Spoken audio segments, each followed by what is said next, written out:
Hi guys, I hope everyone's doing well. Something very disturbing happened the other day. I feel I need to talk about because it happened at my last job. So this right here, I never knew who this woman was before. Her name is Jenn Porter, Jennifer Porter, Porter, and she, I guess, is a fire chief here in Norwalk, one of the first female fire chiefs. I also told you guys about some of like stalkerish harassment behavior we got from the fire/ambulance department, and how one of the men from that department came in questioning my manager, like where his van was and like why I drove off in it and like where I went. And they happened to have a car across the street spying on us, snooping on us, to ensue their stalking, to carry out their stalking behavior and harassment. And my manager was sick of it, especially when that happened. And, in hindsight, I think to myself, it wasn't enough they were doing this at my job. It's not enough for them.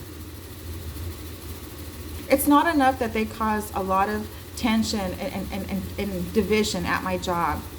And they put my manager's life in jeopardy by sending people in meth addicts to go in there to like befriend him and take control over him. It wasn't enough. I had a physical therapy appointment, and in order for me to get there, I have to literally pass this department. Okay, it's my physical therapy appointment. I had to pass this location right here.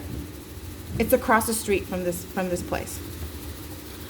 And I think to myself, I finally have some peace and quiet. They can't stalk me in here. They have to be a patient, because it's kind of like an open area. You have the waiting area, and then you got like the open area with a few rooms. And so finally my time comes, and my physical therapist asks me, she requests that I take a urine test, a drug test, and I say, okay. So as I'm coming out of the bathroom, I can see right outside, there's windows like straight ahead of me, and I can see outside.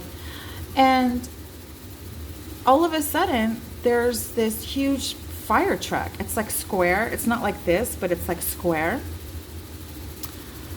And I think to myself, no way. Like, there's no way they just popped up and they're in here being stalkers.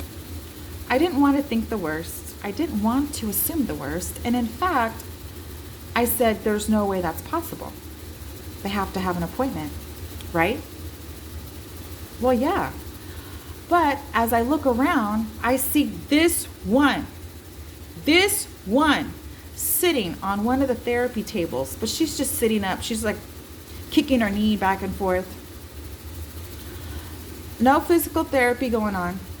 She's not even in the waiting area sitting down. She's way back where I'm at. And I look, and she's just kind of like looking at me.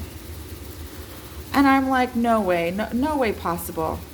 Like, these people, if what I think is happening, these people are sick as fuck. They're sick.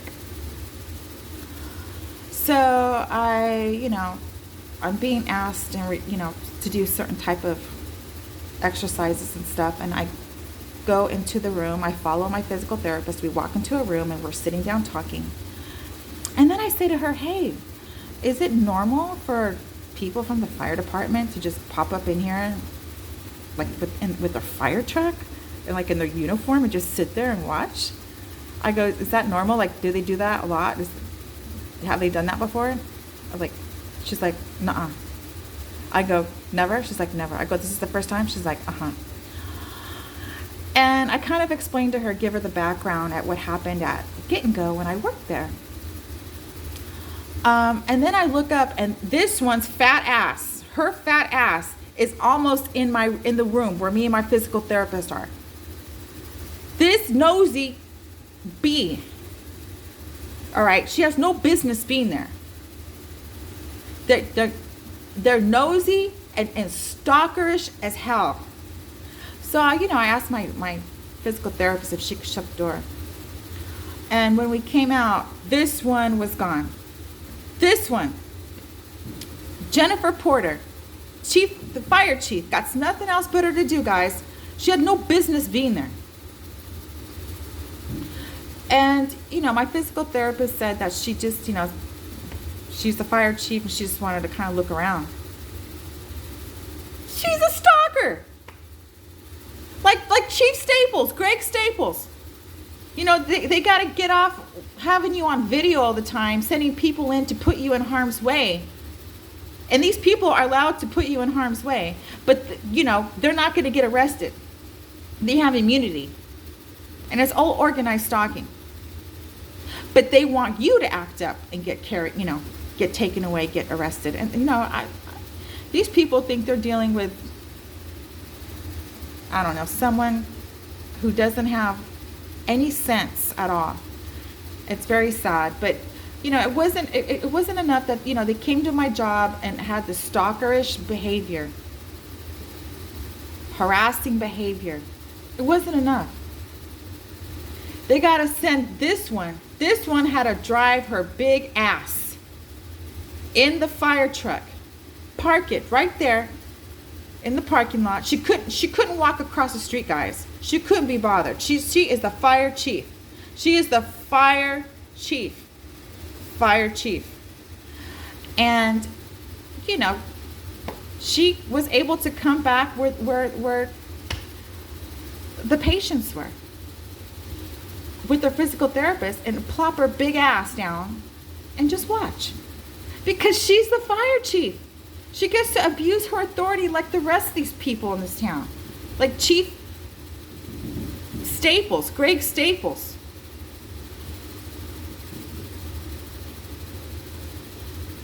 That's all they do here. And, there's people that are from here that they say the stalking, that's normal. Like, the cops forget about the law. They take the law in their own hand, like this one. And I remember going into the police station to, ask the front admin, who was Peggy Coates or something like that. Peggy, she's retired. I was trying to schedule a conference call or have a meeting with Chief Staples about what activity that had been going on in town with his department and the community,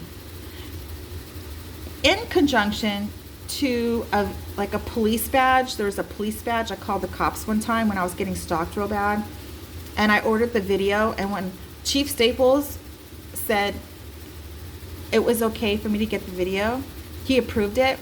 It wasn't a video. I just got something. It was like a video, but it had graphics. So all the video was covered and the audio was chopped up and some of it was taken out. So I also wanted to speak with him about that. And he refuses to speak to me. He refuses to email me back. He's refused to have a conference call with me. And I remember when I was at the police station, because I was there, I've been there a number of times. This one comes out a couple of times. I didn't even know who she was. And I just remember her looking over at me and looking at me just giving me the most, just, I guess you could say, dirty looks or something. And I didn't even know who she was. And so I just kind of ignored her. But the times I've been there, she's come out. She's just giving me the most dirtiest looks. Like, how dare I even walk in there? But her fat ass had to come and crash my physical therapy appointment because she's the fire chief. All right, guys, I just wanted to put this out there. These people will stalk you. If they will stalk the hell out of you, and you will have no privacy.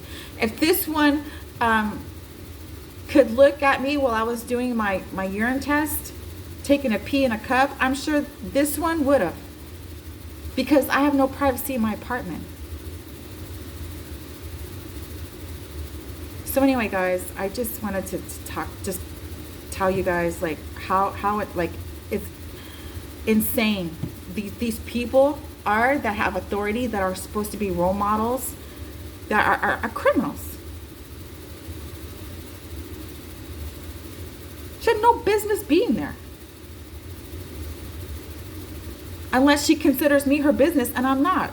This one, she can go take a hike. All right, guys, I'll see you on the next video. I just had to do this rant because wrong is wrong.